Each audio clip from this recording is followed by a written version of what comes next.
Hello friends, आज का video है आईडीएफसी बैंक पे। आईडीएफसी बैंक में बम्पर जॉब वैकेंसी आई है, फिर इंतजार किस बात का, आइए देखते हैं। हमें ये देखना है कि क्या फीचर्स है इसमें, क्या फैसिलिटीज है और कितनी वैकेंसीज है, किस किस पोस्ट पे है। अगर मैं जॉब ओपनिंग्स की बात करूं तो जान ले बहुत सारी जॉब ओपनिंग्स है इस प्रोग्राम के तहत और इन सारे ओपनिंग्स के अलग अलग एलिजिबिलिटी क्राइटेरिया। तो दोस्तों और हम देखेंगे कि कौन कौन सी पोस्ट पे वैकेंसीज है। अगर आप देखें तो यहाँ पे बहुत सारी वैकेंसीज है। Associate manager acquisition household, associate manager acquisition current account, customer service executive, डेप्ट manager, data engineer, credit manager, sales manager, elite banker, बहुत सारे हैं, senior data engineer, associate LAP relationship manager. ये सारी वैकेंसी जो है वो पैन इंडिया है और आज हम इस वीडियो में जो बात कर रहे हैं वो एसोसिएट मैनेजर हाउस होल्ड पे बात। ये वीडियो इसी पोस्ट पे है, एसोसिएट मैनेजर हाउस होल्ड पे। अगर हम इसकी रोल की बात करें तो ये मुख्यतः सेल्स है, सेल्स का जॉब होगा और आपको कोई ब्रांच अलॉट की जाएगी और उस ब्रांच के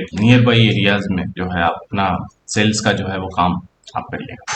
एलिजिबिलिटी क्राइटेरिया की बात करें तो एजुकेशनल क्वालिफिकेशन में bachelor in engineering, technology, maths, commerce, arts, science, biology, business, computers, management, इन सबसे आप ग्रेजुएशन अगर किए हुए हैं तो अप्लाई कर सकते हैं। एक्सपीरियंस फ्रेशर भी इसके लिए अप्लाई कर सकते हैं और मैक्सिमम 2 साल का आपका एक्सपीरियंस होना चाहिए। अगर 2 साल से ज्यादा है तो आप इसमें अप्लाई नहीं कर सकते। और निश्चित रूप से अगर आपका 2 साल का एक्सपीरियंस है तो फिर आप सेल्स का जो लो एंड का जॉब है उसमें अप्लाई करने की कोई तुक बनता नहीं है। अगर आपके पास एज क्राइटेरिया की बात करें तो इसमें कोई भी स्पेसिफिक क्राइटेरिया एज का दिया नहीं गया है। आपकी सैलरी पूरी तरीके से आपकी एजुकेशनल क्वालिफिकेशन और आपके एक्सपीरियंस पे डिपेंड करेगा। रोल एंड रिस्पॉन्सिबिलिटीज की अगर बात करें तो आईडीएफसी बैंक ने यहाँ पे सारा आपकी रोल रिस्पॉन्सिबिलिटी लिखा है, जैसे मैं बता रहा हूँ, आप देख भी रहे होंगे स्क्रीन पे। लीड जनरेशन मूलतः ये क्या है कि आपको जो बिजनेस दिया गया है कार्ड सेगमेंट दिया गया, तो क्रेडिट कार्ड सेगमेंट में आपको या यहाँ पे अगर आपको दिया गया है कोई एरिया दिया गया है तो उसमें जो सेविंग अकाउंट है, बचत खाता, वो आपको ओपनिंग करवाना है और लीड जनरेशन करवाना। लीड जनरेशन मतलब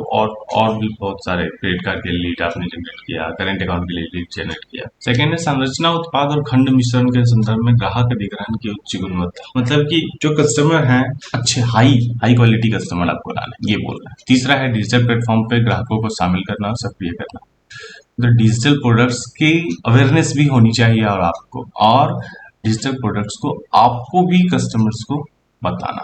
चौथा है बिजनेस एरिया मैपिंग और ब्रांच स्कोपिंग अभ्यास में वरिष्ठ बिक्री, मतलब जो आपको बिजनेस एरिया दिया गया है तो उसके अगल बगल में जो एरिया है उसकी मैपिंग और जो भी स्कोप है उसमें जो आपके सीनियर सेल्स मैनेजर होंगे उनको असिस्ट करना। ग्राहकों की आवश्यकता और संभावित अवसरों पर वरिष्ठ बिक्री प्रबंधक और शाखा प्रबंधक को नियमित प्रतिक्रिया प्रदान। बोल रहा है कि ग्राहकों की जरूरत क्या है और जो वरिष्ठ सीनियर सेल्स मैनेजर है या ब्रांच मैनेजर उनको नियमित रूप से रेगुलरली अपडेट देना। उसके बाद बिक्री अनुपालन और एसओपी, जो भी रूल्स एंड रेगुलेशंस है बैंक का, एसओपी है, जो मान लिया क्रेडिट कार्ड पे जो एसओपी है वो आपको फॉलो करना है। हाई नेटवर्थ इंडिविजुअल ग्राहकों को लाना और जो मार्केट में आईडीएफसी बैंक की इमेज है उसको मजबूत बनाने के लिए नियमित रूप से गतिविधियों का, मतलब आप कैनोपी लगा के, आपने कुछ कैनोपी लगा के कुछ इवेंट ऑर्गेनाइज कर दिया, तो वैसी चीजें करते रहना हम। साथ ही साथ प्रमुख केंद्रीय पहलों पर काम करना और मौजूदा ग्राहकों से नियमित रेफर प्राप्त करना। देखिए सेल्स में एक चीज है, सेल्स में आप लीड लाओगे कहाँ, आपको लीड कहाँ से मिलेंगे,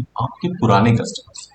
जो आपके पुराने कस्टमर्स हैं जो आपको जानते हैं उनसे ही आपको क्वालिटी लीड मिलेगा। वो कस्टमर्स जो आपसे, आपके काम से खुश है, आपकी सर्विस से खुश है, वही आपको नया लीड दे सकते हैं। अब बात आती है कि नई लीड आपको वो क्यों दे। पहला तो ये सर्विस और दूसरा ये कि देखिए प्रोडक्ट्स जो है हमारे बैंक के या किसी भी बैंक, प्रोडक्ट्स जो है वो चेंज होते रहते, तो जैसे ही प्रोडक्ट्स चेंज होते हैं तो उनके नए फीचर्स या उसके अलावा जो नए प्रोडक्ट्स लॉन्च हुए जो कि बहुत ही अच्छे, तो उसकी यूएसपी आप कस्टमर्स को बताओ। अगर कस्टमर्स को अच्छा लगा तो निश्चित रूप से बोलेंगे और आपको लीड भी देंगे। कह रहा है कि नेक्स्ट है कि ग्राहकों को उत्पाद और सेवा प्रदान करने के लिए अन्य टीम सदस्यों और समर्थनकारियों के साथ सहयोग करना। तो ग्राहकों को अच्छी सेवा प्रदान करने के लिए बाकी टीमों का सहयोग लेना और सहयोग देना। गुणवत्तापूर्ण सोर्सिंग और आंतरिक एवं बाह्य दिशा निर्देशों विनियमों का, आपको लीड जो लाने हैं वो अच्छे लाने हैं और साथ ही साथ जो कि इंटरनल और एक्सटर्नल बैंक गाइडलाइंस है, इंटरनल बैंक गाइडलाइंस और एक्सटर्नल जो गवर्नमेंट के गाइडलाइंस है उन सब का पालन करें। अब आते हैं हम लोग अप्लाई कैसे। तो दोस्तों वेब एड्रेस दिया हुआ है https://idfcfirstbank.com/n/en/bank। सेकेंड है आपको इस पे जाना है, एसोसिएट मैनेजर हाउस होल्ड देखना है, सर्च करना है। एसोसिएट मैनेजर हाउस होल्ड में आप अपने जो भी आप इंडिया के जिस पार्ट में साउथ नॉर्थ वो पार्ट आप कर वहाँ पे आपको सारी डिटेल्स आपको अपने फिल करने हैं। एक बार अगर आपने एप्लीकेशन दे दिया तो आपको मेल के थ्रू असेसमेंट टेस्ट के लिए इनविटेशन, आप असेसमेंट टेस्ट अटेम्प्ट करो, सारे क्वेश्चन अटेम्प्ट करो। अगर के सारे अटेम्प्ट अगर आप एग्जाम क्वालिफाई करें तो आप आपको इंटरव्यू के लिए बुलाया जाएगा। आईडीएफसी बैंक ये सारे डिटेल्स के बाद आपका इंटरव्यू आईडीएफसी उसके बाद इंटरव्यू कुछ खास नहीं है, बेसिक क्वेश्चंस पूछे जाते हैं। And face the interview qualify होने के बाद कोई एसोसिएट होल्ड का पोस्ट और मेल के थ्रू आपको मेल ज्वाइनिंग ले दोस्तों। उसके बाद डॉक्यूमेंट कलेक्शन प्रोसेस किया जाएगा सेम डे और then you will get a confirmation mail from HDFC bank. तो बहुत सारी चीजें हैं इसमें कि आपको ज्वाइन करने के पहले बहुत सारे फॉर्म्स हैं, पीएफ के, सैलरी के, ग्रेचुटी के, वो सारे फॉर्म्स आपको भरने हैं। नेक्स्ट में आता हूँ, हमने एक यहाँ पे छोटा सा एक स्क्रीन दिया है, आप देख सकते हो ये ज्वाइनिंग लेटर, अच्छी बैंक की ज्वाइनिंग लेटर है, थोड़ा सा हम आपको दे रहे हैं इस तरह तरीके से join. We are delighted that you have accepted our offer of employment. We welcome you to experience this once in a lifetime opportunity to create a new age ethical and stand this letter of appointment to you as associate manager acquisition household within branch banking at iFirst Bank. Next is salary and benefit. जी हाँ, निश्चित रूप से आप इसका इंतजार कर रहे होंगे। सैलरी एंड बेनिफिट्स में बात करें तो सैलरी, बेसिक सैलरी आपकी लगभग 3 लाख पर एनम, और भी बेनिफिट्स है जो मैं आपको बताने वाला हूँ। सैलरी के अलावा इसमें एक एनुअल सर्विस अवार्ड स्कीम है जो वन टाइम, अगर आप एक साल में 12 महीने आप अच्छी तरीके से काम कर, एक्चुअली इसमें ये लिखा हुआ है, आप देख रहे होंगे, the annual service award will be payable along with the salary. The amount is payable only if you remain an active employee of the bank on the payout irrespective of your annual service completion date and subject to the compliance of terms and conditions and rules.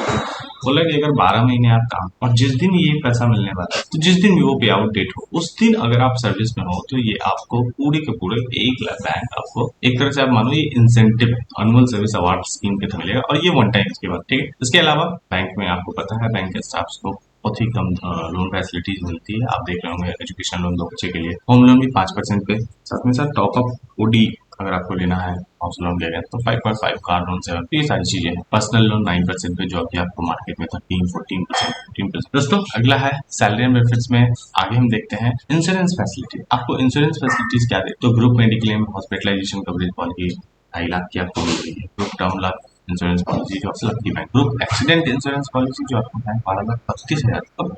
आप देख रहे होंगे एक salary slip का छोटा सा हिस्सा आपके सामने है, ये है सैलरी स्लिप। आप मंथली बेसिक 6,470 रुपए और टोटल जो आपकी मंथली बन रही है वो 25,667 को जो इन हैंड मिलेगा वो लगभग 23,000 आपको, या 21 तो दोस्तों थैंक यू वेरी मच। आपसे रिक्वेस्ट है हमारे चैनल को आप लाइक सब्सक्राइब और शेयर करें। अगर आप लाइक करते हैं मोटिवेशन मिलेगा, सब्सक्राइब करोगे तो वोट मिलेगा, शेयर करोगे तो हम और मजबूत, और अगर हम और मजबूत होंगे तो आपके लिए ऐसे ही वीडियो चाहिए। Thank you very much. और हाँ, एक और चीज, एक लास्ट चीज मैं शेयर करना चाहता था कि इसके बाद जो वीडियोस हम आने वाले हैं, कुछ हमारे वीडियोस जो है तो कुछ वीडियोस क्वेश्चंस पे भी लाए, वो क्वेश्चन जो कि एग्जाम में पूछे जाते, तो वो क्वेश्चंस भी हम आपके लिए लाने वाले हैं। इंतजार कीजिए, शायद इस वीक के लास्ट में आ जाएंगे। Thank you very much.